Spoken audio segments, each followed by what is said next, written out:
Vamos abrir a palavra de Deus para a exposição das Escrituras nesse dia do Senhor. Isaías capítulo 50.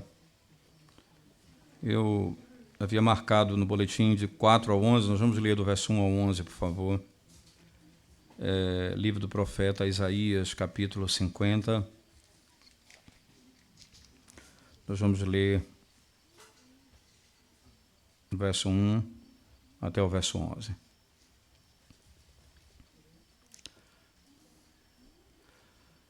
Assim diz o Senhor: onde está a carta de divórcio de vossa mãe pela qual eu a repudiei? Ou quem é o meu credor a quem eu vos tenha vendido? Eis que por causa das vossas iniquidades é que fostes vendidos, e por causa das vossas transgressões vossa mãe foi repudiada. Por essa razão, quando eu vim, ninguém apareceu. Ou melhor, por que razão, quando eu vim, ninguém apareceu? Quando chamei, ninguém respondeu?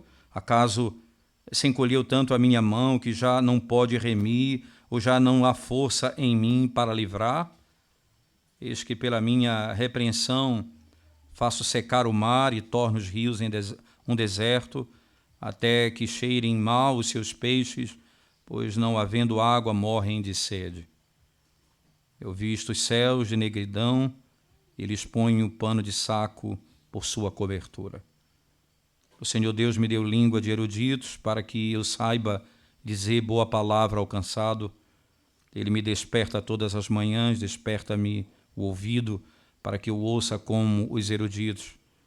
O Senhor Deus me abriu os ouvidos, e eu não fui rebelde, não me retraí. Ofereci as costas aos que me feriam, e as faces aos que me arrancavam os cabelos. Não escondi o rosto aos que me afrontavam e me cuspiam, porque o Senhor Deus me ajudou, pelo que não me senti envergonhado.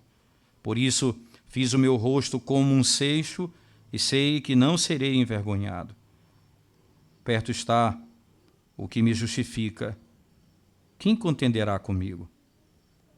Apresentemo-nos juntamente. Quem é o meu adversário?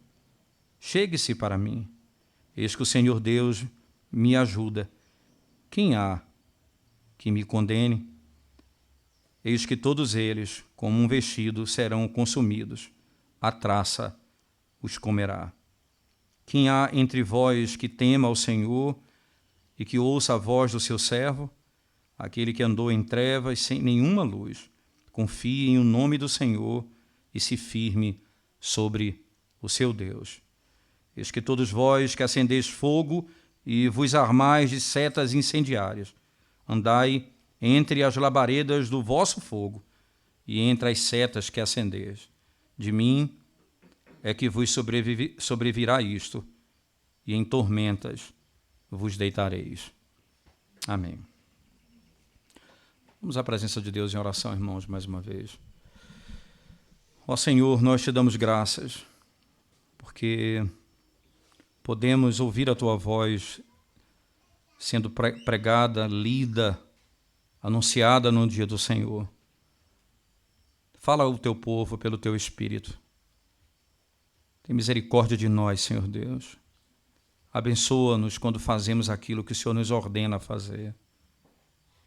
Ajuda-nos quando buscamos fazer aquilo que o Senhor nos ordena na sua palavra. Queremos confiar e colocar em Ti somente a nossa esperança. Abençoa a Tua igreja. Em nome de Jesus, nós clamamos. Amém. Amém. O texto de Isaías, irmãos, nessa sessão, particularmente a partir do capítulo 42 em diante, ele lida com o que nós chamamos de, parte deles, os cânticos do servo, e especialmente aqui do verso 9 ao 4 do capítulo, do 4 ao 9, melhor dizendo, do capítulo 50 de Isaías, é conhecido também como um dos cânticos do servo, assim como Isaías 53, assim como parte de Isaías 52, nós temos aqui essa seção que vai do 4 ao 9, conhecido também como um cântico dentre os cânticos do servo, o servo sofredor. E o que nos ajuda a entender esse texto aqui, a seção, você vai ver que no verso 4 começa: o Senhor Deus me deu língua de eruditos. E há uma mudança clara na estrutura do texto. Você pode notar que do verso 1 até o 3, o Senhor diz: onde está a carta de divórcio de vossa mãe, pela qual eu repudiei? O Senhor está falando com o seu povo, convosco, com Israel naquele contexto. No verso 4 ao 9, nós temos uma mudança clara. O Senhor Deus me deu língua, Ele deu a mim. A quem? Ao servo sofredor. Essa é a expressão. Veja o verso 5. O Senhor Deus me abriu os olhos. Não é? No verso 7, porque o Senhor Deus me ajudou. Não é? Isso é a expressão que o texto continuamente nos ensina. Perto está o que me justifica. Quem contenderá comigo? Então ele fala dele mesmo, da própria pessoa, do servo em si. E depois, no verso 10, ele fala para aqueles que se submetem ao servo. E o verso 11, contra aqueles que não se submetem ao servo. Então, a primeira parte, do verso 1 ao 3, eu tenho a descrição de quem é Deus e o seu poder, né? E a causa pela qual Israel está no estado que se encontra, da sua destruição por causa do seu pecado. Então a queda de Israel, o pecado do seu povo, é claro, como a causa da situação que eles vivem. Do verso 4 ao 9, a maneira de Deus salvar o seu povo é por meio do seu servo sofredor. E ele passa aqui a assumir a essa figura, eu. Então, enquanto Israel se apartou do Senhor, ele se submeteu ao seu pai. E aí no verso 10, não é, que é a conclusão dessa sessão, ele vai dizer: aqueles que escutam o servo vivem dessa maneira, e os que não escutam o servo, no verso 11, vão viver debaixo dessa condenação específica. Então, essa é a estrutura básica do texto que nós estamos lendo. Agora, preste atenção, irmãos, que aqui o Senhor usa uma linguagem própria para descrever que, como o pecado ele tem a tendência de mudar a nossa percepção das coisas. É próprio do homem culpar outro por sua própria falta. Ora, desde o princípio foi assim. A mulher que tu me deste, disse Adão. A mulher disse: a serpente me enganou e eu comi. Você não encontra diretamente uma declaração: eu pequei contra o Senhor. É óbvio que é próprio da natureza caída culpar o outro por sua própria falta. É próprio da natureza caída culpar as pessoas pelo seu próprio pecado. Isso é natural no homem, não que isso é certo. O natural não é o certo, mas é o comum na vida daquele que vive longe do Senhor. É natural de todo ser humano. Por que eles culpam? Não é? Então, você vai notar que o verso 1 e o verso 2, ele tem uma tônica parecida. O Senhor vai dizer o seguinte a Israel: assim diz o Senhor, onde está a carta de divórcio de vossa mãe, pela qual eu a repudiei? Ou quem é o meu credor a quem eu vos tenha vendido? Eis que por causa das vossas iniquidades é que fostes vendidos, e por causa das vossas transgressões, vossa mãe foi repudiada. Por que razão, quando eu vim, ninguém apareceu? Quando o chamei, ninguém respondeu. Acaso se encolheu tanto a minha mão, que já não pode remir, ou já não há força em mim para livrar? Eis que pela minha repreensão faço secar o mar e torno os rios em deserto, até que cheirem mal os seus peixes, pois não havendo água, morrem de sede. Preste atenção nessas duas figuras imediatas que o texto usa, irmãos. O divórcio e o credor que vende alguém para pagar a dívida. Ele volta diretamente ao texto de Deuteronômio 24, que lá em Deuteronômio 24, Moisés ele vai ensinar, por causa da dureza do coração do homem, quando o homem se divorciar de uma mulher, e a razão pela qual ele se divorciar dela não for por causa de nenhuma impureza, não for por causa de a quebra do sétimo mandamento, não é? Se não for por essa razão, ele precisa dar uma carta de divórcio. E o que é que essa carta vai dizer, irmãos? Vai inocentá-la, dizer que ela não é culpada e por isso ela não pode ser apedrejada, por isso ela não pode ser morta. Essa carta vai provar a inocência dela. Assim também, quando o pai tinha autoridade sobre seus filhos de tal maneira, naquela cultura, que quando ele tinha uma dívida muito grande, ele poderia vender os seus filhos para trabalharem como escravo enquanto a dívida fosse paga. Então ele pergunta: onde está a carta de divórcio que eu entreguei a vocês? Isto é, cadê o certificado que vocês são puros, de que vocês não são culpados de nada e de que na realidade não há pecado em vocês? Por acaso, me mostre, me diga mais uma vez, ainda no mesmo verso, ou quem é o meu credor a quem eu vos tenha vendido? Por acaso eu vendi vocês porque eu devo a alguém? Não devo a ninguém. Os homens devem a mim. E segundo, se há alguma declaração de que vocês são sem pecado, está aqui a carta de divórcio. Cadê essa carta? Me mostra a carta que eu dei a vocês, dizendo que vocês não têm culpa. É extraordinário porque essas verdades elas vão crescendo no texto como se fosse até chegar ao topo do monte, o monte da transfiguração. É interessante que em Isaías 54, por exemplo, a maneira como Deus vai salvar é como se fosse um resgate do casamento. Veja, no verso 4 do capítulo 54, ele diz assim: não temas, porque não serás envergonhada. Não te envergonhes, porque não sofrerás humilhação. Por te esquecerás da vergonha da tua mocidade e não mais te lembrarás do opróbrio da tua viuvez. Agora veja o 5. Porque o teu Criador é o teu marido. O Senhor dos exércitos é o seu nome. O Santo de Israel é o teu Redentor. Ele é chamado o Deus de toda a terra. Vocês foram embora. Vocês foram lançados para um outro cativeiro. Vocês estão no cativeiro babilônico por causa dos seus pecados.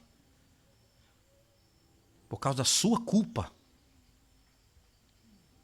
Mas eu vou trazê-los de volta como marido que vai restaurar o seu casamento. Eu vou trazê-los de volta. A linguagem é impressionante aqui, irmãos, é impressionante, porque o Senhor Jesus Cristo aqui é descrito no Novo Testamento como o marido da igreja, aquele que veio casar, constituir família com ela, união perpétua. Ele nunca vai se divorciar da sua igreja. Ele pode até discipliná-la, ele pode até tirá-la da mesa do Senhor, mas para o seu bem e para a sua restauração. Aqui não há divórcio, aqui houve um afastamento e o Senhor vai resgatá-la.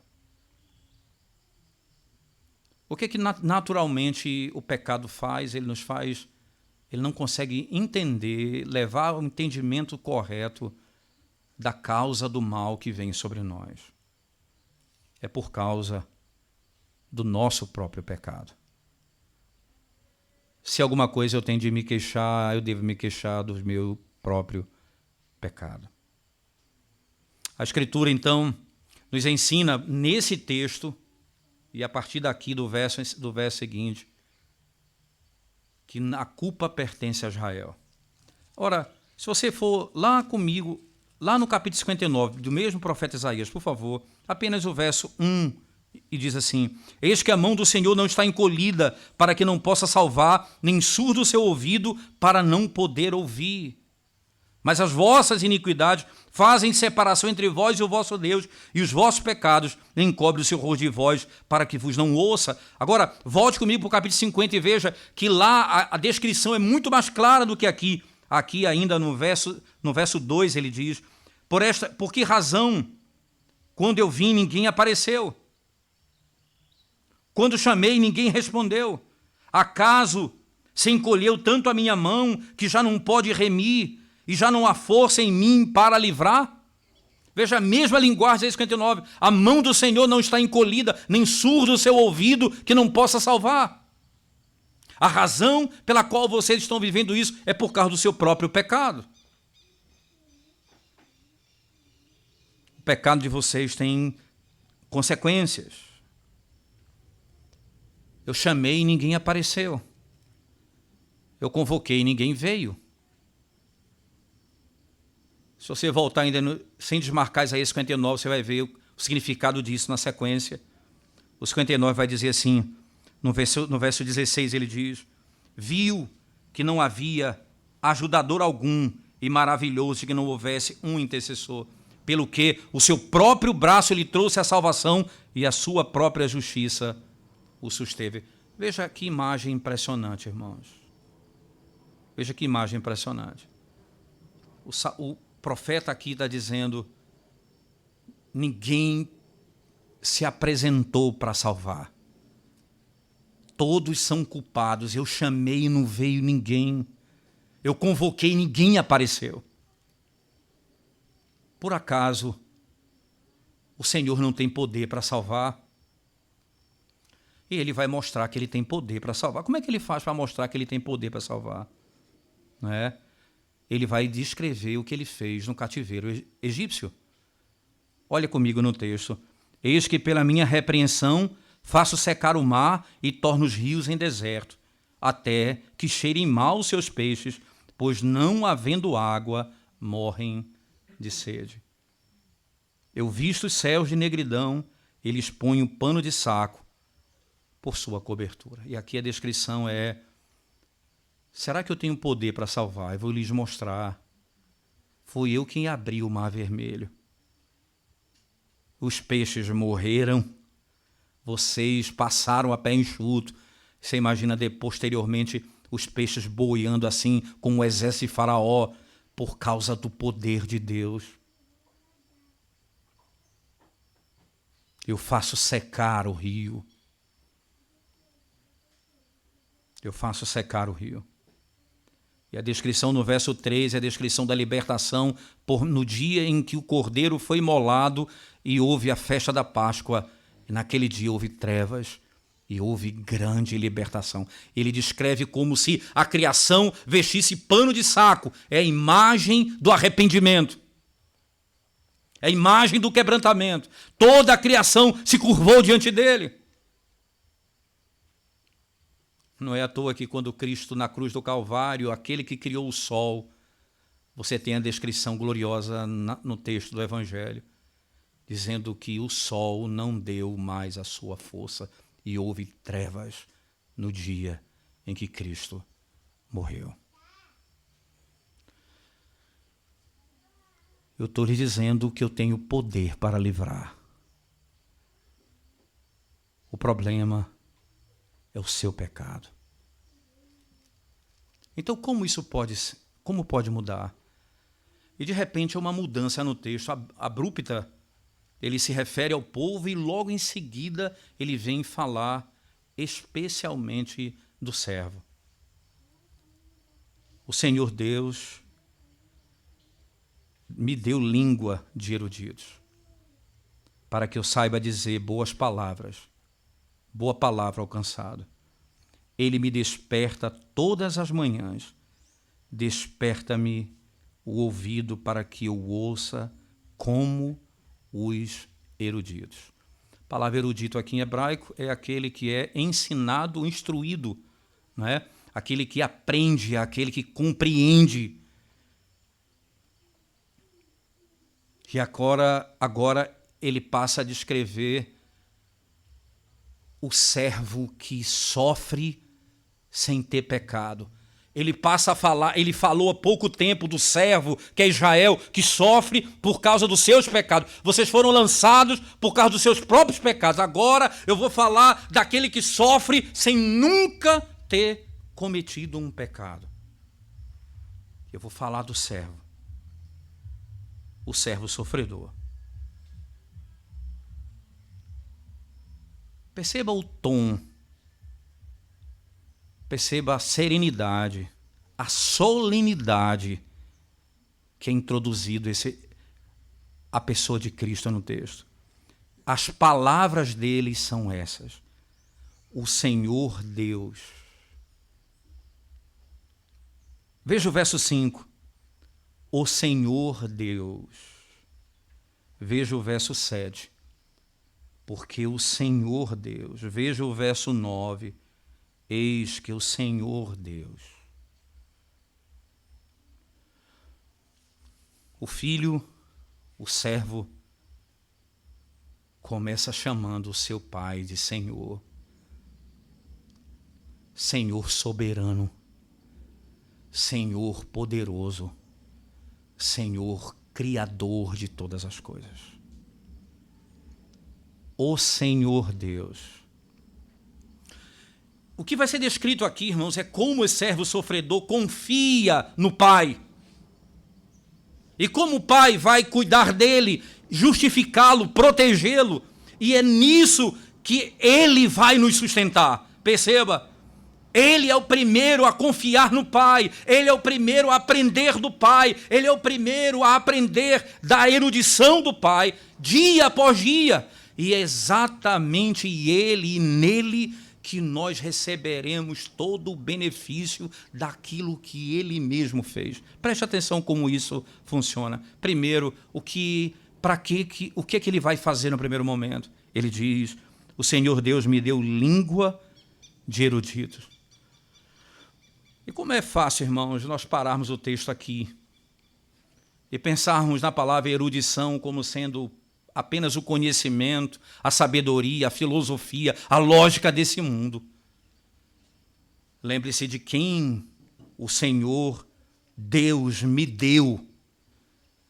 Primeiro, a erudição, esse conhecimento procede do Pai. Mas ainda, para que ele deu língua de eruditos? Perceba o texto.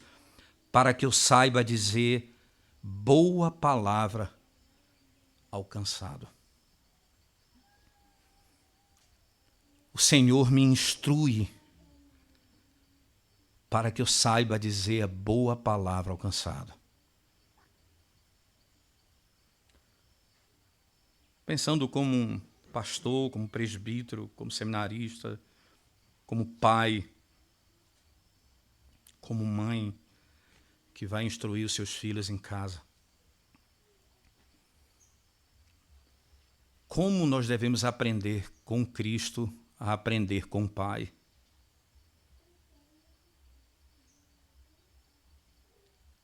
Ele poderia dizer: ele me deu língua de erudito para que eu pronuncie sempre a verdade. O que está em jogo aqui não é a dúvida de que ele fala a verdade, é o propósito para o qual ele fala, para o consolo dos cansados, para o conforto da igreja.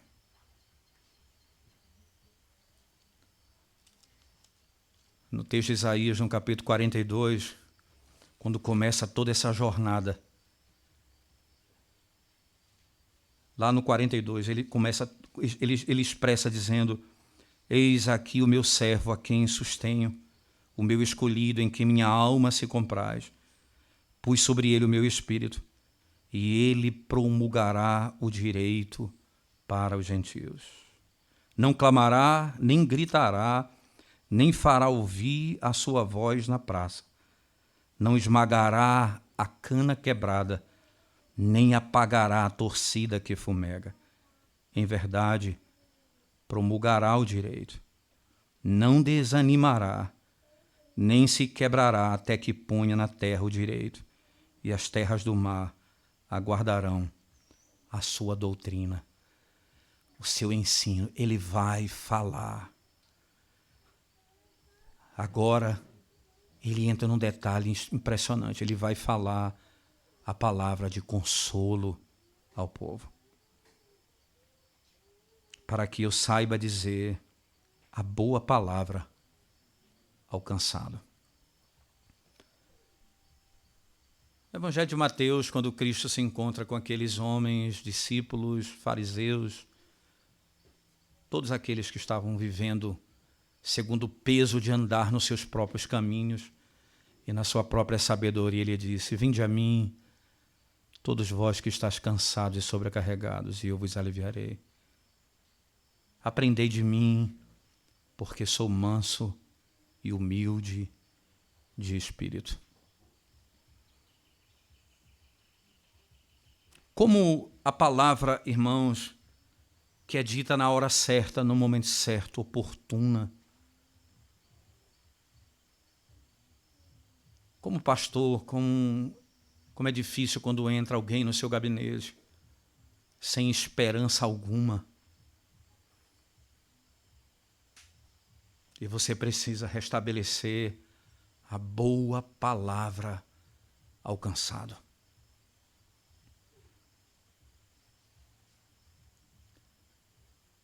Você não pisa a cana que fumega. Você não mata o que já está morrendo. Você estende a mão e levanta do pó.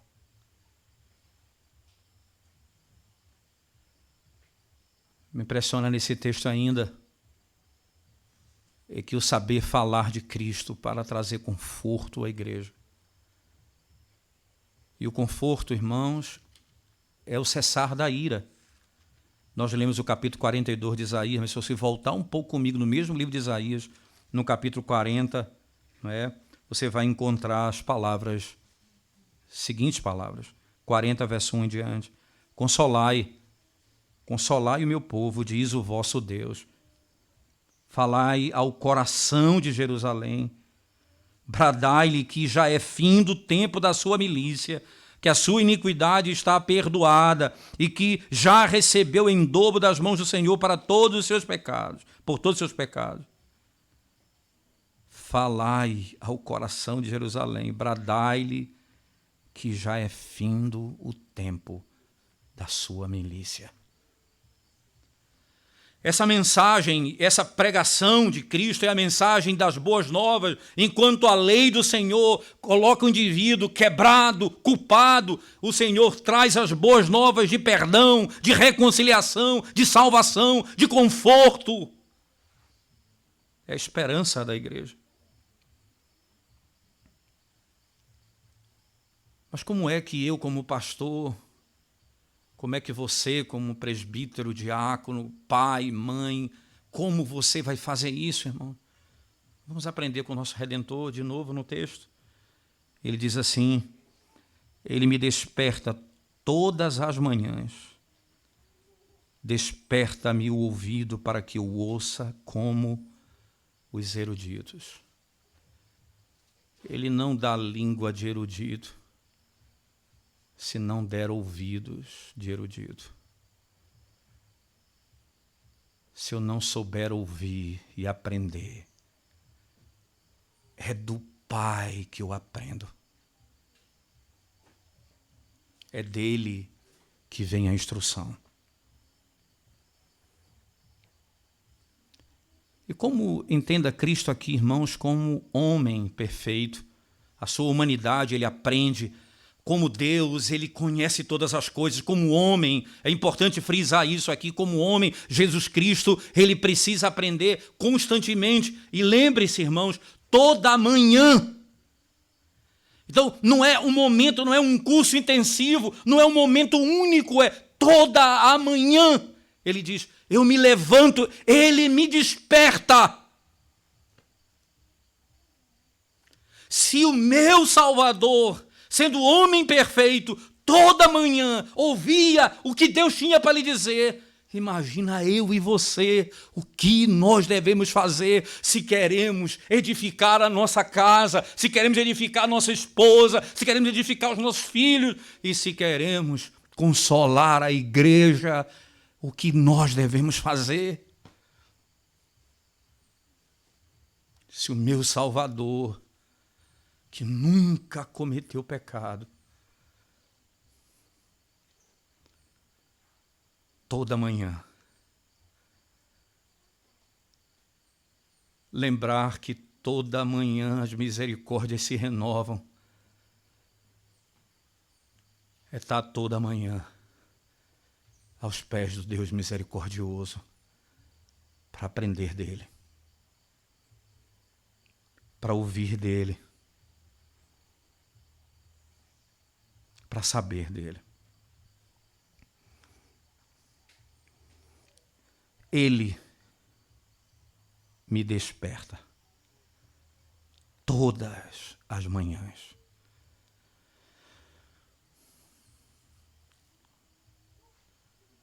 Independente se você ensina o seu filho em casa, se seu filho vai para a escola, você tem horário para educá-los. Normalmente os pais querem colocar seus filhos dentro de um padrão de responsabilidade, cumprir horário. E quantas vezes de manhã você chama seu filho para ir para a escola? Você acorda ele para estudar. O pai desperta o filho para lhe ensinar.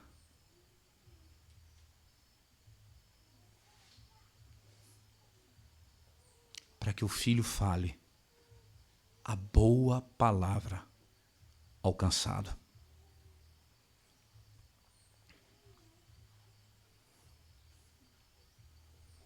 Ele me desperta toda manhã. Desperta-me o ouvido para que eu ouça como os eruditos.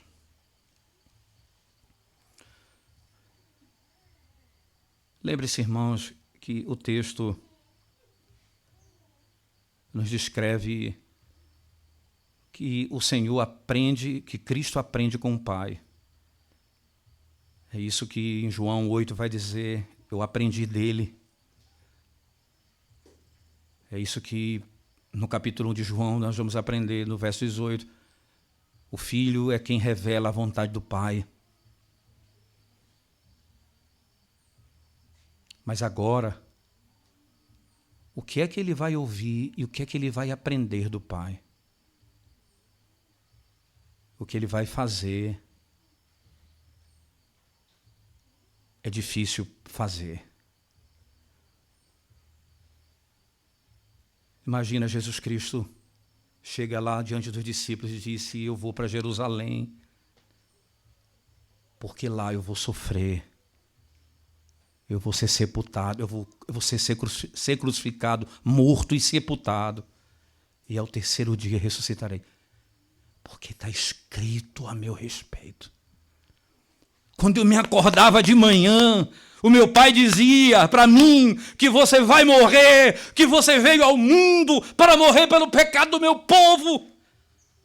E aí veja o que ele vai dizer no verso seguinte. O Senhor Deus me abriu os ouvidos e eu não fui rebelde. Não me retraí. Eu não fui rebelde ao que meu pai me ensinou. Meu pai diz, morra para você mesmo. Faça a minha vontade. Cumpra as exigências da lei. Se humilhe para que você seja a palavra de consolo para o povo que eu te entreguei. Eu não fui rebelde.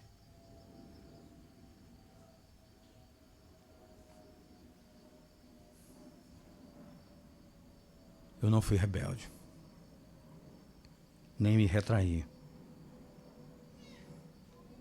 E aí ele diz o que ele oferta. Eu ofereci, verso seguinte, as costas aos que me feriam. É interessante essa expressão, irmãos. Eu dediquei as minhas costas para os que me feriam. É como uma expressão hebraica, usando um termo hebraico, seria como se fosse assim, eu dediquei as minhas costas. É como o termo usado para aqueles que eram separados para viverem uma vida onde não iam beber, onde não iam cortar o cabelo. Eles eram dedicados ao Senhor. Aqui ele diz, eu dediquei as minhas costas para eles. Eu ofereci as minhas costas para ele. E aí eu ofereci a minha obediência ao Pai e ofereci as minhas costas para eles. E ele ainda continua. Como um nazireu, eu ofereci as costas aos que me feriam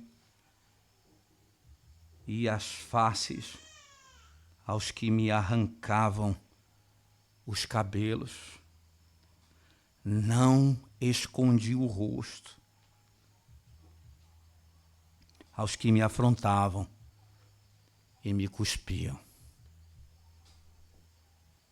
Eu não fui rebelde.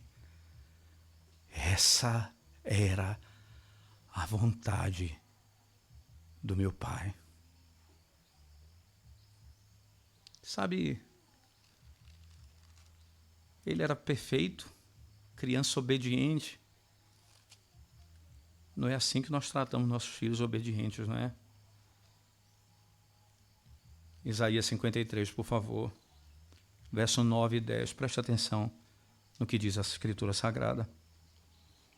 Designaram-lhe a sepultura com os perversos, mas com o rico esteve na sua morte.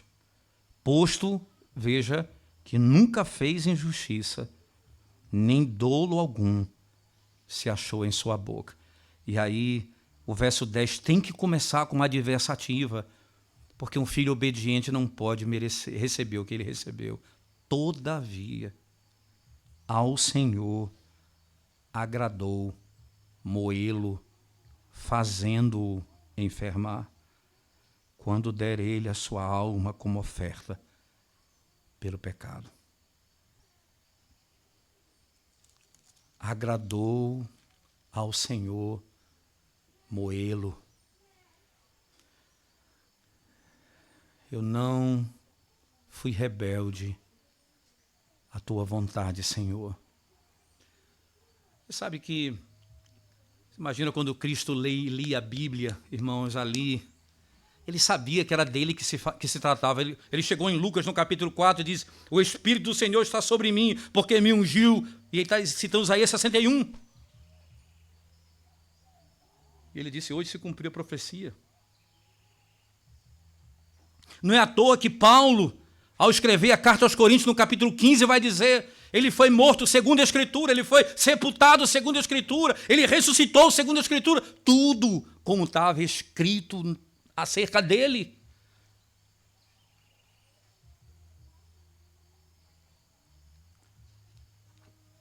Israel estava padecendo e o Senhor perguntou, cadê a carta de divórcio que prova que você não tem culpa? Não há. Então o servo disse, eis-me aqui. Não há culpa nele. Não há pecado nele. Mas ele sofre pelos nossos pecados. É maravilhoso quando eu digo aos irmãos que o livro de Isaías é como alguém que está subindo o monte até o monte da transfiguração. É porque você lê esse texto que diz assim, ofereci as costas aos que me feriam e as faces aos que me arrancavam os cabelos. Não escondi o rosto aos que me afrontavam e me cuspiam.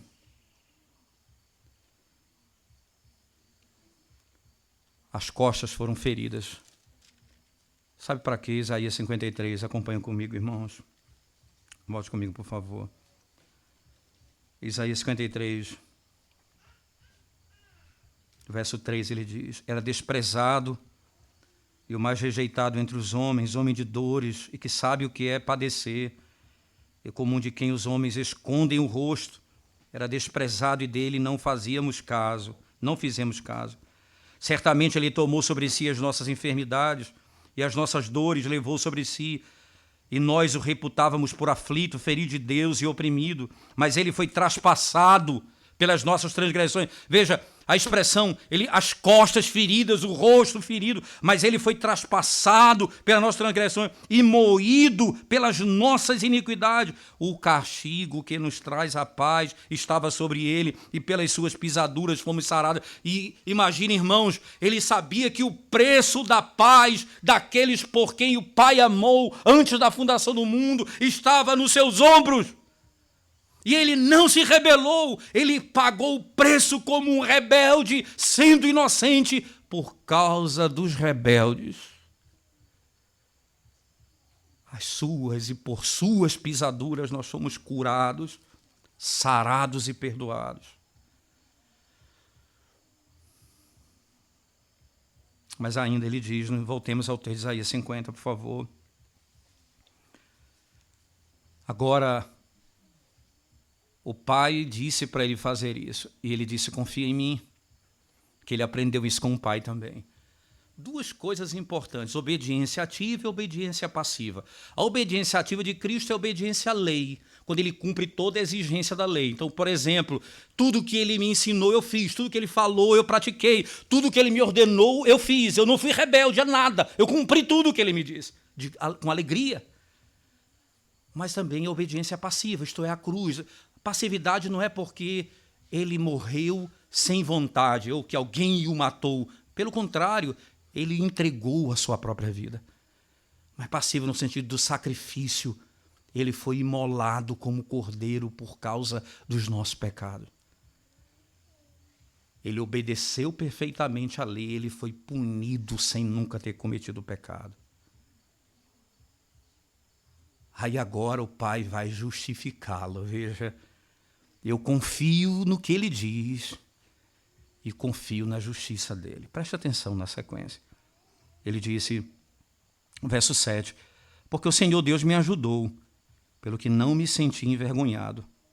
Por isso fiz o meu rosto como seixo, e sei que não serei envergonhado. Perto está o que me justifica. Quem contenderá comigo? Apresentemo-nos juntamente. Quem é o meu adversário?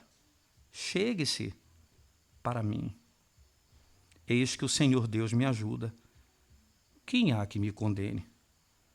Eis que todos eles, como um vestido, serão consumidos. A traça os comerá.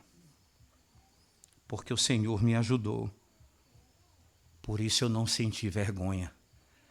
Eles queriam fazê-lo passar vergonha. O sofrimento dele era para humilhá-lo.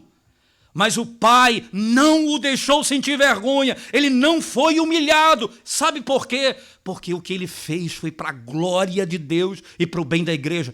Ele foi humilhado pelo Pai. Os homens queriam destruí-lo.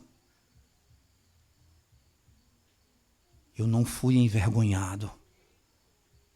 O meu Pai me ajudou. Ele me mandou fazer e me sustentou. Ele não me abandonou.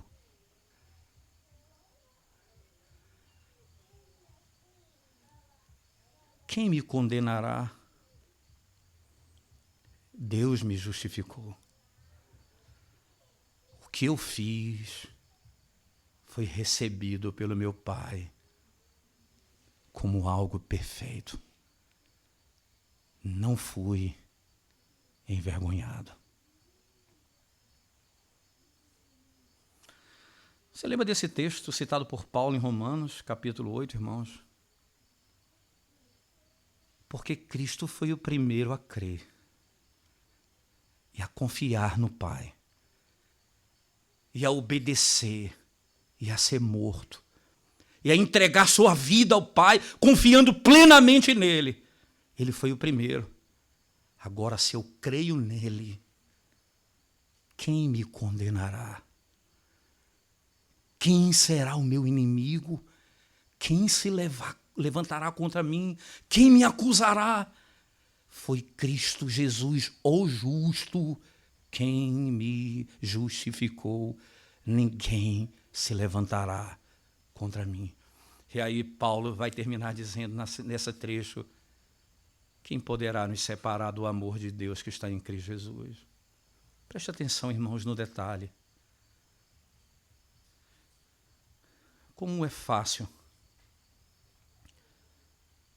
nós seguirmos a obediência naquilo que não nos leva ao sofrimento. E muitas vezes nós nos esquecemos que aquilo que estamos vivendo e passando, seja no sofrimento dessa realidade de vida que vivemos hoje, nós podemos confiar nele.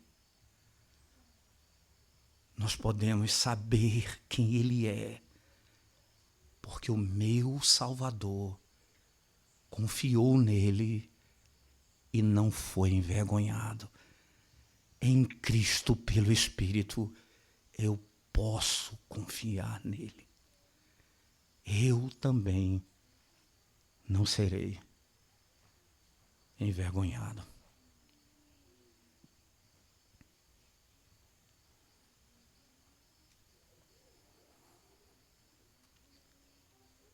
É difícil, irmãos, nós pensarmos no sofrimento como algo assim. Martinho Lutero disse, dando boas-vindas aos seus perseguidores na Igreja Católica Romana, ele disse: bem-vindos vocês, por causa de vocês e do mal que vocês pretendem fazer contra mim, por causa da iniquidade, da calúnia que vocês levantaram contra mim. Vocês me fizeram o melhor teólogo, vocês me fizeram o melhor profeta, o melhor pregador.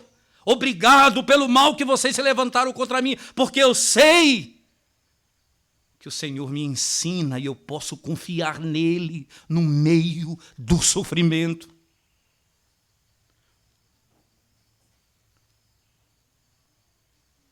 Ele me deu ouvidos de erudito, disse o Senhor, para que eu pudesse ter lábios de erudito.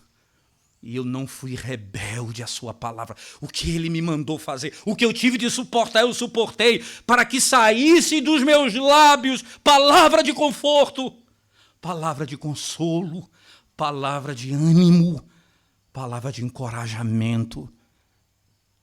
Quanto mais, quando no sofrimento você passa a destruir, a falar, a querer fazer mal, a querer destruir as pessoas. Isso é próprio da nossa situação diante do pecado e um coração completamente afastado do Senhor. Porque o sofrimento deverá fazer de nós como Cristo, e em Cristo nós seremos assim. Nós aprenderemos o bom e o bem do sofrimento, não sendo rebelde ao nosso Deus. E tendo palavras de conforto aos que se opõem, aos que se levantam contra.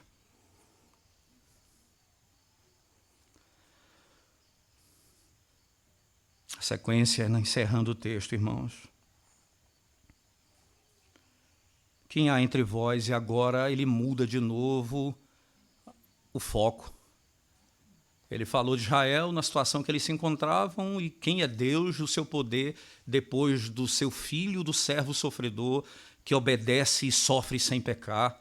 Agora, depois da obra do filho, ele se volta de novo e diz, no verso 10, quem há entre vós que tema o Senhor e que ouça a voz do seu servo?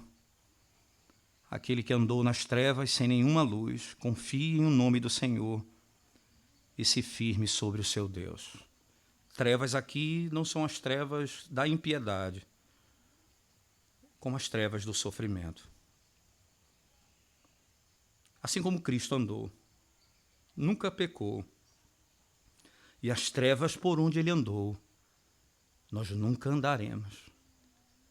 Ele provou do gosto do inferno, dizendo lá no Getsêmani, com todas as letras, a minha alma se angustia até a morte. O nosso Redentor o nosso Salvador. Você está passando por angústias, por medo, provações, temores, irmãos. Ouça a palavra de conforto daquele que andou por lugares mais tenebrosos do que você e confiou no Pai. E o Pai o salvou. Confia, vocês. Ele olha para a igreja e para Israel, para os crentes e diz: quem há entre vós que tema ao Senhor e que ouça a voz do seu servo, a voz de consolo, a boa palavra. Consolai, consolai o meu povo.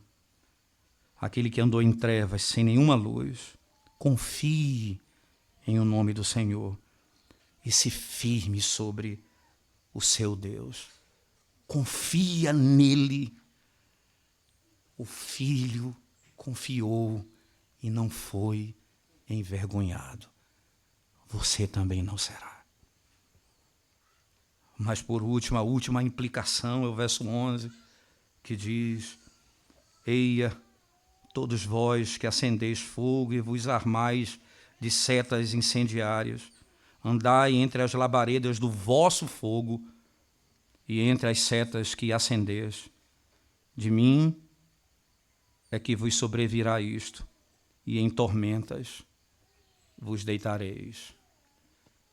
Se vocês tentam andar nas trevas com a sua própria tocha, com seu próprio modo, com seu próprio entendimento, da sua própria maneira, você será destruído.